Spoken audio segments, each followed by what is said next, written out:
March 19, 2014, current time 10:50 GMT. Jay Misley here from GVI Forex on global-view.com with the daily Forex trading outlook. Uh, the market today will be focused on the FOMC meeting. While no surprises are expected, the market's going to move nonetheless, as it always does. So let's take a look at the FOMC before we look at the market.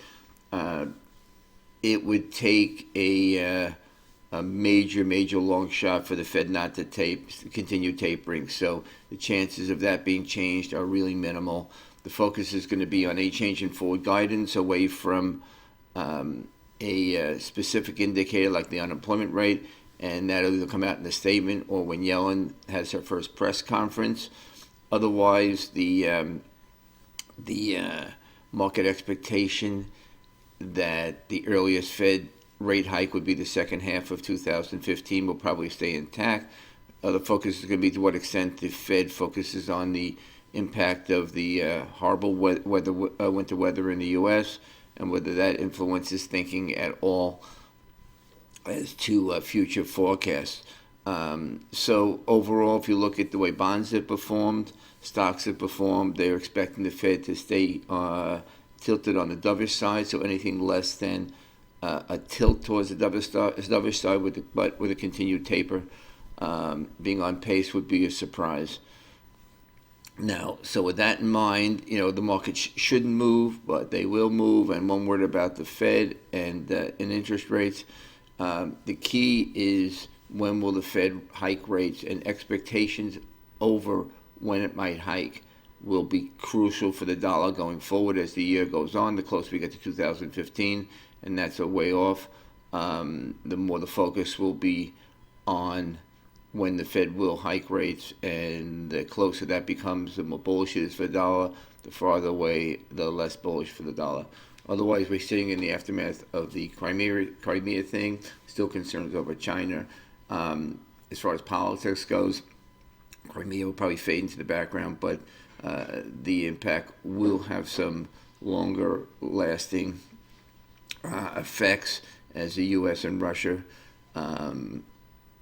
relations have cooled and will probably stay cool for some time. Not a Cold War, but they say a chilly war. As for the dollar goes, look at the euro dollar. Still, although we've traded 139 5 days in a row coming into today. Why that's important? Because when you get into one of those consolidation congestion ranges, the closer ranges narrow, as they've been doing. And when that pattern is broken, you see a directional move. Right now, we came close to 139. We didn't trade it today. So if we can stay above 139, then risk is going to be tilted to the upside. If we go back below 139, and that continues that pattern for another day. Our key level on top, 139.67. Key level on the bottom, 138.31. Everything in between is kind of noise, although we've been in the 139.40s 2 days in a row. 139.47 is the high for the week. 138.77 the low. And we almost had a double bottom yesterday at 138.78. So that's the key on the bottom. You could make 139.50 on top. We take that out, and then we make a run for that 139.67 level. We get the sense that people want to go for 140 and see what's lying there. But one word of warning: when you're in these tight ranges, small moves can have an exaggerated impact on your sentiment.